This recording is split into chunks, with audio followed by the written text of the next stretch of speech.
Sabi nila, ang pinakamahabang paglalakbay ay nagsisimula palagi sa isang maliit na hakbang. Para sa akin, simula ang lahat sa isang simpleng pangarap sa aming munting bayan sa Castillejos, Zambales. Ang pangarap na balang araw, mayakap ko ang buong Pilipinas. Kaya naman, nang magkaroon ng pagkakataon, baon ng lakas ng loob, ay tinahak natin ang daan. Umakyat tayo sa norte at bumaba sa Katimugan. Sa bawat kilometrong dinaanan, napagtanto kong hindi lang pala magagandang tanawin ang hinahanap ko, kundi ang busilak na puso ng mga Pilipinong sumalubong at tumanggap sa atin. Ang kanilang mga ngiti ang nagpatunay na walang malayo sa taong may patutunguhan. At ngayon, hindi pa natatapos ang ating kwento, panibagong dagat ang ating tatawirin. Panibagong isla ang ating lalakbayin. Bitbit ang parehong pangarap na nagmula sa Zambales. Ihanda ninyo ang inyong mga puso. Samahan ninyo ako sa ating panibagong yugto. Sabay-sabay nating tuklasin ang mga natatanging likas yaman dito sa ating bansang Pilipinas. Let's go! So, May 28, on the way tayo papunta ng Batnom. So, ayun, nandito na tayo sa kukuha na ng queuing number para makakuha ng ticket. Kailangan daw nila ng ORCR at lisensya. Dalawa po. Apo, dalawa po. Dalawa kami. Dalawa lang. Opo. Kaya lang, kukuha muna tayo ng sticker kasi pwede pala tayo magdikit dun sa sa kubo kung saan kumukuha ng queuing number. So, magdidikit tayo. Para pagbalik natin, maalala natin kung nandito pa yung sticker natin o may magtatanggal din. Paano nagdagdag yung sticker? So, ayun, nakapagdikit na tayo. Yan. Unang tawid mo, tsaka nilakbay. Oo. Unang sakay nyo sa Roro, patawid ng Inter-Island ba? Kaya na. Oo, nakasama si Lakbay. Maraming salamat po. So, ayun, Lakbay, tatawid na tayo ng isla. Although galing ka naman doon. So, ayun, no. Ang mga kaganapan mula dito ay nagdikit tayo ng sticker. Kasi gusto ko, pagbalik ko, titignan ko kung nandun pa. Diba? Kasi ako talaga meron tayong balak na bumalik at umikot ulit ng Pilipinas. Kasama naman natin ang ating pamilya. Manifest natin yan. Sana matupad natin ang kagustuhan natin na makapag-Philippine loop kasama natin ng family. Sana mangyari yan. At sa ngayon, ako muna para pag bumiyahe kami, magiging mas smooth na ang aming paglalakbay kasama ang aking pamilya. So, ayun. Update na lang kami, hindi ko pa alam kung sa Matnog Port na yata kami mag-aantay. Hindi ko alam kung makakasakay ba kami ngayon o bukas pa, pero tunghayan. So ako ay excited na pumunta sa kabilang isla, sa Visayas. So kita-kita po tayo sa Visayas. Let's go! Sa di kalayuan, ay nakarating din kami ng one-stop shop. So ayun, next stop, dito na daw babayaran yung ticket. After nito, pag nakuha na natin yung ticket, diretso na tayo sa port. So ayun, may miss ko ang Luzon. See you next month or next month or next month. How about next year? Hindi, joke lang. Titingnan natin. Opo. Kasama po nila. Ha? Opo. K-Cam PH. Salamat po. Sige ma'am, comment ka. Ano ba name nila ma'am? Fast cut. Sige po. Sige po. Sana po ako. Windows 16 to. Thank you po. So, susunod dito tayo sa Windows 16. Thank you po. Sana po ako susunod. Sige. Thank you po. Ako po. Present po. 258 po. Kahit po yung multicab lang po yun. Ito po, lang po siya, yung K-truck na. Napakabilis lang ng proseso, ngunit pagkarating ko sa last window, Baka kasi ang nakalagay pala dun sa una is pick up daw. Parang yun din yung kinategory sa kaya akin. umulit ako sa first window para i-clarify. Thank you po. Pa? Okay po. Salamat po. So ayun nagkaroon tayo ng kalituhan.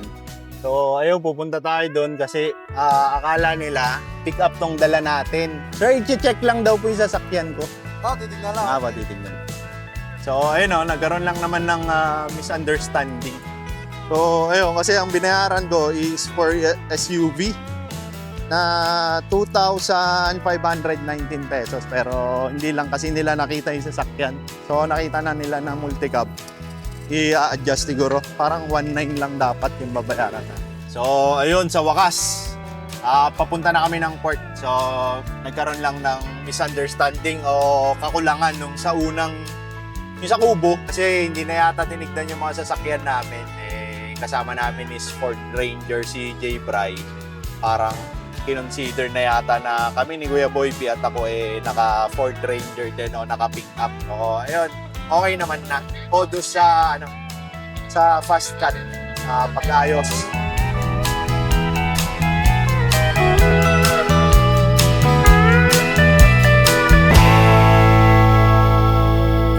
Pagkapasok natin dito sa port is ang next step, papakita mo yung ticket mo dito sa Coast Guard substation para bigyan ka nila ng stub. Bago tuloy ang lumisan ng isla ng Luzon, ay nakapag-edit muna tayo habang naghihintay na makasakay kami ng barko ni Lakbay.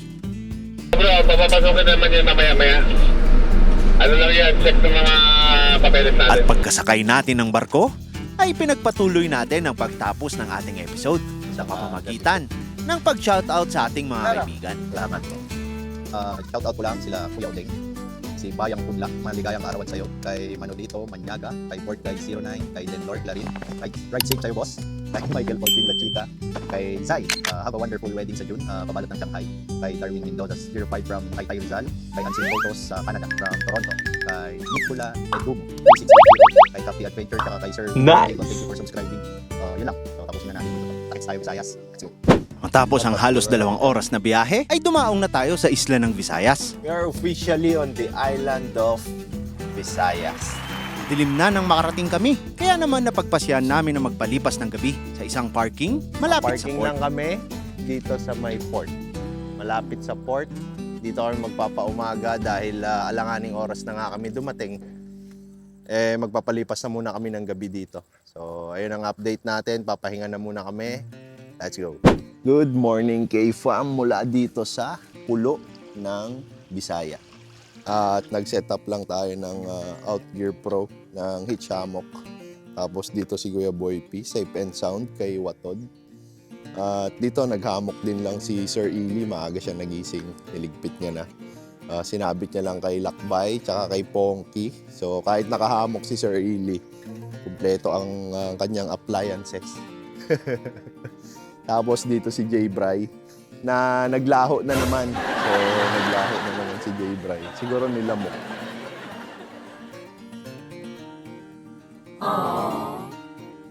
So ayan si J. Bry. Good morning J. Bry. Napakaganda dito guys, grabe. Dito pa lang sa port, napakalinaw na ng tubig nila dito. So akala mo, ilog sa sobrang linaw. Kami ay uusad na. Hindi ko alam kung saan. Pero excited kasi first time ko na makatungtong dito sa Visayas. Hello, good morning again. Rolling na tayo. Wala tayo specific na pupuntahan.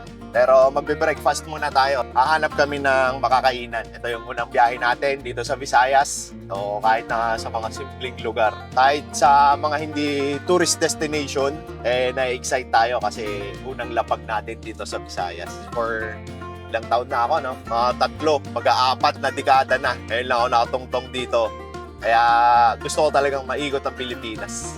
Parang nauna pa akong nakapunta sa ibang bansa kaysa naigot ang sariling bayan. Kaya ako ay excited at nagpapasalamat sa may kapal at nagkaroon ako ng oportunidad na magawa ang ganitong bagay na maigot ang sarili kong bansa. So ayun, update ulit ako mamaya, kakain tayo. Let's go! Ito yung una nating kakainan dito. Ako talaga first timers talaga ako. Lahat dito. So dito tayo sa D-Boundary. Hello po. Isa po nito. Saka isang rice po. Thank you po. Uy, may halo-halo oh. Ano, Gina? Panghimagas. Ngayon, umaga. Oo. Oh, G. Halo-halo sa umaga.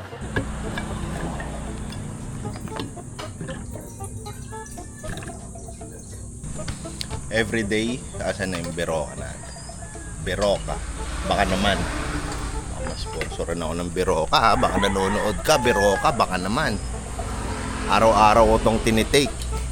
Simula nung tinake ko to, nagkasakit ako. May sponsor ako pag ano. Hindi, kumbaga inalis niya na ang lahat ng toxin sa katawan ko para in the future, wala na. Ganito lang to guys, tuturo ko na. Ilalagay nyo lang siya sa cold water. So ayun, ang dosage niya ay for adults and children over 12 years of age, 1 tablet in a glass of cold water. Okay, so tanong ng karamihan, may sugar ba ito? Wala. Wala itong sugar, walang caffeine, at walang artificial stimulants. Okay? So, take daily or as directed by your doctor. Keep tube tightly closed in a cool, dry place. Okay? Country home, take me road to the place where I belong. Let's go. Maya-maya pa ay dumating na si Kuya Michael. Ang siyang nag-guide sa atin sa una natin tutuluyan. Dito yan sa Barobo, Surigao del Sur. At dito nga kami tumuloy sa Punta Caba Campground. Dito yan sa Barangay Kabakungan. Dito na kami sa Paroroonan. Shucks, ganda dito guys. A tropical vibe. Kasi ito yung view natin. Napakaangas. Ang ganda dito. Ang ganda guys. Parang kahit saan ka pumunta yata dito, puro white sand. Napakaganda. So ito yung first stop natin. Next day, Hello, magandang umaga. Update lang tayo. So, gising natin. Day 2 natin dito sa Punta Caba Campground. Editing mode kami ngayon. So, hindi sana ako mag-video. Pero meron tayong na-encounter na problema. Yung power station natin parang bibigay na. So, hindi ko na siya ma-charge sa outlet, sa AC, nagtitrip. Ewan ko, siguro mahina rin lang yung kuryente dito. Pero kasi itong power station nila, Kuya Boy, is may input. Ayun o, may input na 500 watts. So, ayun. Pero yung sa akin, 100 watts nga lang yun eh. Nagtitrip na. So, meron tayong susubukan. Ang plano natin, itong watt cycle battery, i-charge niya yung power station at 100 watts. Tapos, i-charge natin yung LiPo4 battery sa AC dito sa saksakan habang tina-charge niya yung power station. So, i-overlap natin yung dalawang ring. So, ganyan. Ito yung charger, tapos nasa ibabaw yung pang power station bago may washer, tapos yung M8 board. So, una natin isasaksak itong LiPo4 battery to power station. Boom! Charging ba? Charging at 100 watts. Bubuksan na natin tong charger para i-charge niya to habang ito tina-charge niya yung power station. Let's go. 3, 2, 1. Time to full charge. 0.1 hour. So, ayun, nagcha-charge, no? Habang yung power station natin ay nagcha-charge din doon sa LiPo4. So, ayun. Sulit. So, ayun, may bago lang tayong natuklasan. I-share ko lang sa inyo. Pwede palang mag-charge yung LiPo4 battery habang nagdi-discharge din siya para i-charge yung power station natin. So, ito yung charger natin. Kina-charge nito yung LiPo4 battery natin. Siya yung nasa una, pinakababa.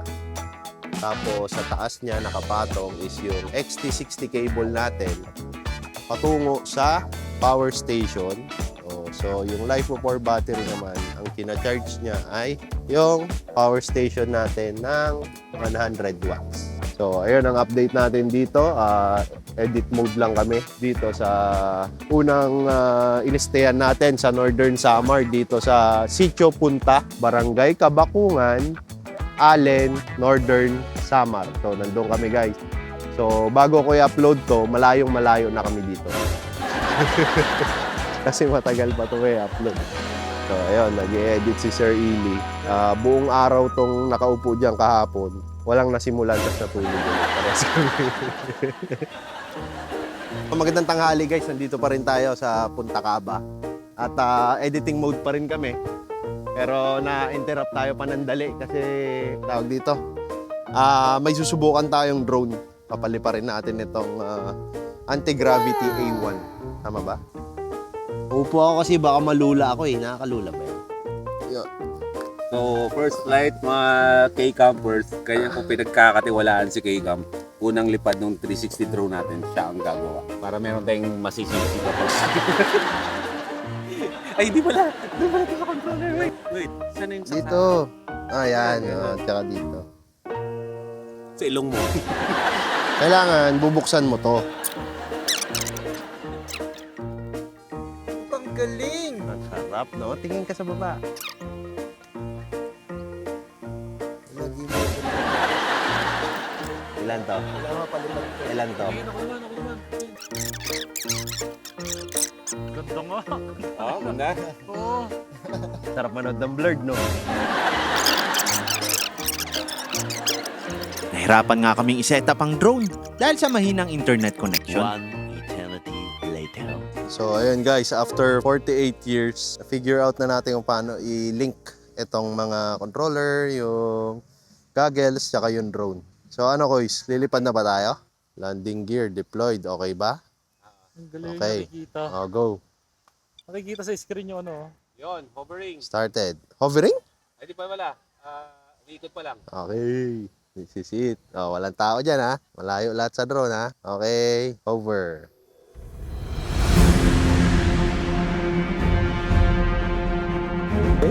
Para kang pilot oh.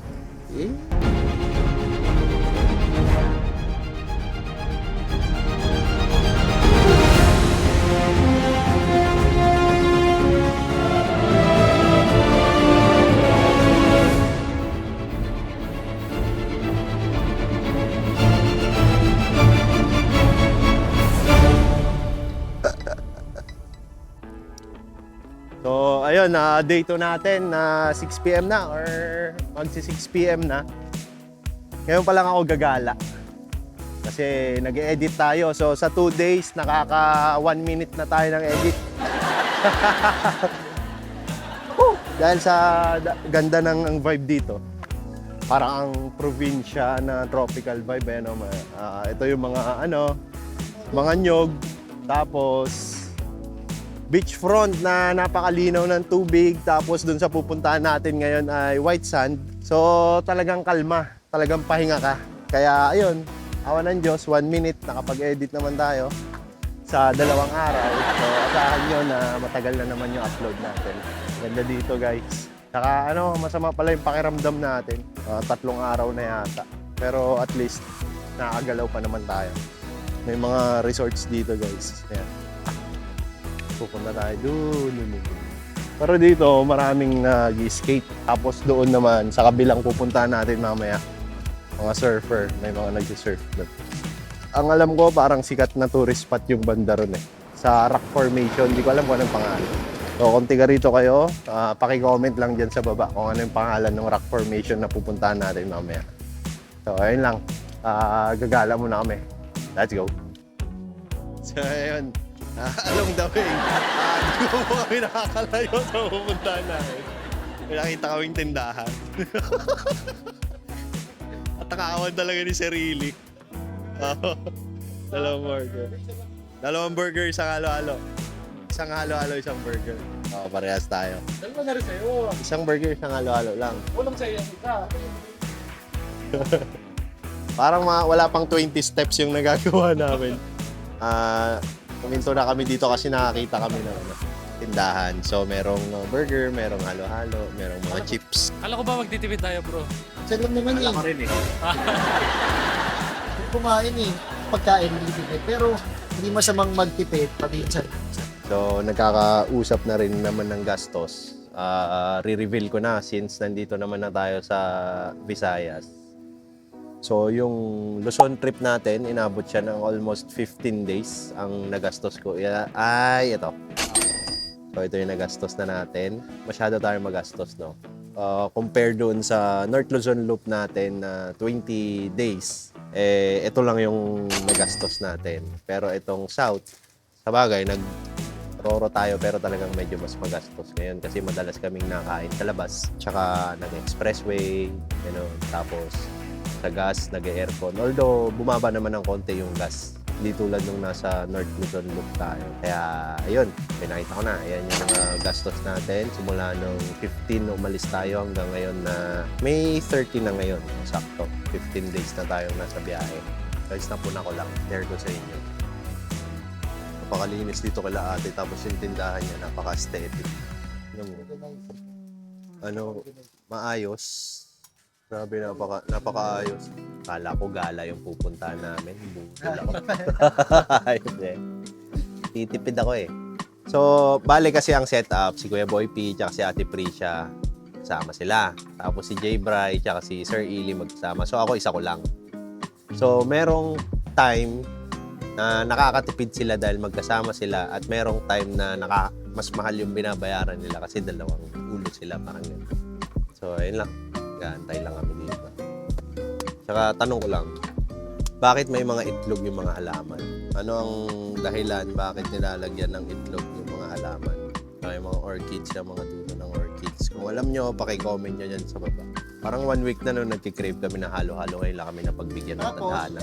Tapos di ba may ano nga ako, may ubo. Sabi ni Uncle Sam, turo sa akin ni Uncle Sam, maganda daw kumain ng halo-halo. Well, hindi naman talaga halo-halo. Parang crushed ice yata. O malamig. Minom na malamig, parang ganon. Pag may ubo, hindi ko alam kung bakit. Kalimutan ko na yung reason behind that. So, Uncle Sam, kung nanonood ka, paki-share mo naman yung knowledge mo. Paki-comment dyan sa baba. Tara, kain tayo guys.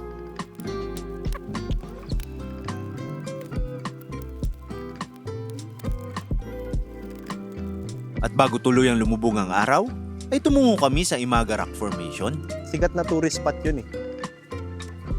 Maraming pumupunta doon.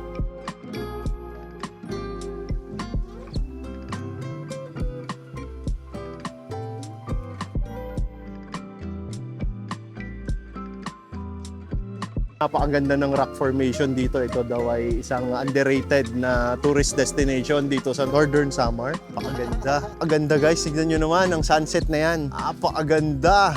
Thank you Lord sa buhay na ibinigay mo sa akin. Talaga namang mapapaalleluya ka sa ganda ng likas na yaman dito sa Kabisayaan. So ayun, shout out kay Ningning at kay June, tsaka kay Stephanie Reyes. So sa mga tiga rito, dito sa Northern Samar, dito sa Allen. Allen pa lang ito pa lang yung unang town na pinuntahan natin eh talagang sulit na. Kagandahan naman talaga. At bukas ay uusad na tayo, ay marami pa tayong pupuntahang magaganda pa for sure.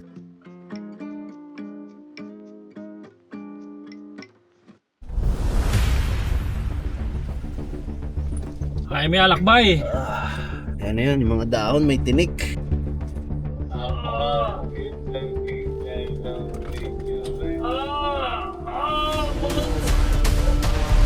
Ano to ah? Mystery to, mystery. Magandang gabi kay fam. Shoutout time tayo. Gusto ko lang i-shoutout si Meds Whosoever, si Joel Abapo 754 at sa misis niya na si Jerel. At syempre sa anak niya rin na si Jenner, kay Idol Tupe Moto Adventure, kay Kuis Alden TV, tsaka kay Vanessa Minel. Thank you po, maraming salamat. Sa Young Family from Bukidnon, kay Warley Acuña, kay Jet Tulio at sa anak niya na si Jessica Drew ng Jensan. Shoutout po sa inyo. Kay Florendo Revilla, kay Brother Motorsiklo at Tambayan, brother. Shoutout sa iyo. Kay Bacon Travel, kay Brother Capti Adventure. Shoutout, brother. Shoutout uli sa Yoshida family, kay Kelin, kay Wikong, kay Binang, kay Kang, kay Daveron at kay Yuwa, kay Kuis Oy Eboy at sa buong family. Shoutout kay bro Tito Camping at kay brother nating Els 9416. Special thanks kay Uncle Sam. Abangan nyo ang episode patungkol sa kung nasaan tayo. So ayun, maraming salamat sa pagtangkilik at nawa nagustuhan nyo yung episode natin. Makikisuyo sana kung maaari, kung na-enjoy nyo yung episode ay pakisubscribe po ng channel natin. Malaking tulong po. Ayun, so hanggang sa susunod na episode, sana makapag-upload ulit tayo. Let's go!